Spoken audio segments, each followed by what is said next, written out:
Now we're here in the elevator machine room. Not that we're gonna do anything here, but units is here. So you can take a look at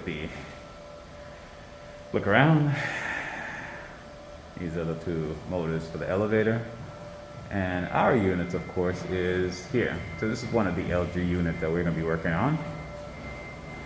This is the evap and the condensers downstairs.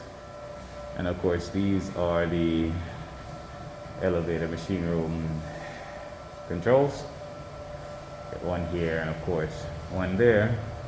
And our LG unit sensor is going to be here towards the wall. As we enter, we'll have the sensor. So this one will be designed to keep the elevator machine room cool